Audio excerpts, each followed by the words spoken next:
அப்படின்னு சொல்லி அவர்களுக்கு நம்ம என்ன செய்யணும்? இயேசுவை குறித்து சொல்லி கூப்பிட்டு வர வேண்டும். அது இல்லையா?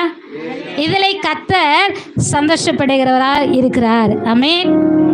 ஒரு அம்மா வேர்க்கடலை வியாபாரம் பண்ணுறாங்க. அந்த அம்மாட்ட யாரெல்லாம் அந்த கடலை வாங்குறாங்களோ அந்த அம்மா என்ன சொல்லுவாங்களாம், இது வாய்க்கு ருசியாக இருக்கிறதுக்கு இந்த கடலையை சாப்பிடுங்க அப்படின்னு சொல்லிட்டு ஒரு ட்ராக்ஸ் எடுத்து, இது உங்கள் ஆத்துமா ருசிப்பதற்கு ருசியாக இருப்பதற்கு இந்த ட்ராக்ஸை நீங்கள் வாசிங்க அப்படின்னு சொல்லி அந்த அம்மா நினச்சிவாங்களாம், கொடுப்பாங்களாம். வேர்க்கடலை வியாபாரம் பண்ணுற அந்த அம்மா என்ன பண்ணுறாங்க, ட்ராக்ஸ் எடுத்து பத்திரிகை, அதாவது சின்ன ஒரு பேப்பர் தான், அதில் இயேசுவை குறித்து சொல்லப்பட்ட காரியத்தை இதை வாசிங்க, இயேசுப்பா உங்கள் பிரச்சனையை மாற்றுவார் என்று சொல்லி இந்த அம்மா நினைச்சுறாங்க, கொடுக்குறார்கள். இது ஒருவேளை அன்னைக்கு உதவாமல் இருக்கலாம், ஆனால் பிரச்சனைன்னு வரும் பார்த்தீங்களா, அப்போ அவர்களுக்கு நினைவு வரும்.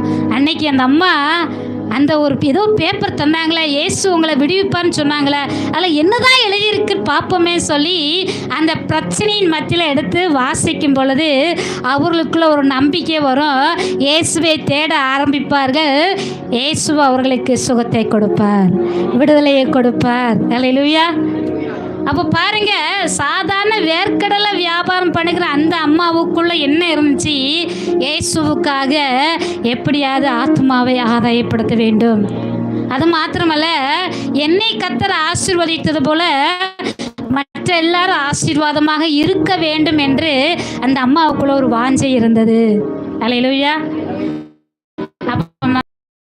பார்த்து மற்றவங்களும் பெறணும் என்று சொல்லி நமக்குள்ள என்ன வரணும், வாஞ்சை தாகம் வர வேண்டும். அல்லேலூயா, அல்லேலூயா. அடுத்து இன்னொரு ஒரு சிறு குழந்தையை குறித்து நம்ம பார்க்கலாம். 2 ராஜாக்கள் 5ஆம் அதிகாரத்தில் சொல்லப்பட்டிருக்கு. நாகமான் என்கிற ஒரு படைத்தலைவன் இஸ்ரவேல் நாட்டிலிருந்து ஒரு பொண்ணை என்ன பண்றாரு, அடிமையாக கொண்டு வராரு. அந்த படைத்தலைவன் சீரா தேசத்து ராஜாவுக்கு படைத்தலைவனாக இருக்கிறார். அவன் சரியான பராக்கிரமசாலி.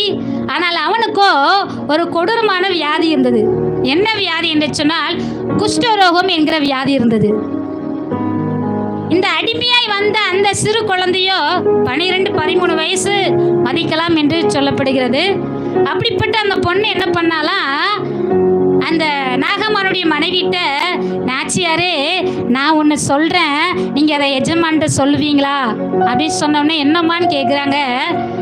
சமாரியாவில் ஒரு தீர்க்கதரிசி இருக்கிறாரு, அந்த தீர்க்கதரிசிட்ட போனால் நம்ம எஜமான் சரியாயிருவார். அல்லேலூயா. அடிமையாக வேலை பார்க்குற பொண்ணு என்ன பண்ணுறா, என் எஜமான் எப்படியாவது என்ன செஞ்சணும், சுகமாகணும், சரீரத்திலையும் சுகமாக வேண்டும், ஆத்துமாவிலையும் சுகமடைய வேண்டும் என்று அந்த சிறிய பொண்ணுக்குள்ள ஒரு வாஞ்சை இருந்தது. உடனே அந்த அம்மா என்ன பண்றாங்க, நாகமன்ட்ட சொல்றாங்க, இந்த மாதிரி ஒரு தீர்க்கதரிசி இருக்கிறாராம், போயிட்டு வாங்களே அப்படின்னு சொன்ன உடனே அவர் என்ன பண்றாரு, போறாரு. சீரியா தேசத்து ராஜா என்ன பண்றாரு, ஒரு கடிதத்தை எழுதி இஸ்ரவேல் ராஜா நினைச்சிட்டு இஸ்ரவேல் ராஜாவுக்கு கடிதத்தை எழுதி அனுப்பி விட்டாரு. இஸ்ரவேல் ராஜா அதை பார்த்துட்டு, நான் கடவுளா, ஒருத்தனை கொல்லவும் உயிர்ப்பிக்கும் நானா கடவுளான்னு சொல்லிட்டு அவன் சட்டையெல்லாம் கிழிச்சிட்டு அழுது புலம்புகிறான். இந்த செய்தி எலிசா தீர்க்கதரிசியின் காதில் போகிறது. உன்னை எலிசா தீர்க்கதரிசி சொல்லி அனுப்புறாரு, அவரை இங்க அனுப்பி வைங்க அப்படின்னு சொன்ன உடனே நாகமான அங்கே அனுப்பி வைக்கிறாங்க. நாகமான அவனோடு கூட வேலைக்காரர்களும் வருகிறார்கள். அப்போ எலிசா தீர்க்கதரிசி சொல்றாரு, யோர்தான்ல போய் நீ 7 முறை முங்கி எழு, நீ சரியாய் விடுவாய். உன்னை அப்பமா அவனுக்கு என்ன வருது, கோவம் வருது. எங்க தேசத்துல இல்லாத ஆறா நதியா இங்க வந்து முங்க சொல்றாரு அப்படின்னு கோவப்பட்டோடனே கூட இருந்த ஊழியக்காரன் சொன்னா, ஐயா பெரிய காரியத்தை சொன்னாலும் நீங்க கண்டிப்பா என்ன செஞ்சிருப்பீங்க. இவர் என்ன சொன்னாரு, ஒரு 7 முறை முங்கி தானே எல்லாம் சொன்னாரு, முங்கி தான் எந்திரிச்சு பாருங்களேன்னு சொல்லி பக்கத்துல அவனை மோட்டிவேட் பண்ணனார். அல்லேலூயா, அல்லேலூயா. உடனே அவன் சரி முங்கி தான் பார்ப்போம்னு சொல்லி 7 முறை முங்கி எழுந்த பொழுது 7ஆவது முறையோ அவனுடைய சரீரம் சிறு பிள்ளையின் மாம்சம் போல ஆனது. அல்லேலூயா. அந்த குஷ்டரோகம் வியாதி சரியாய்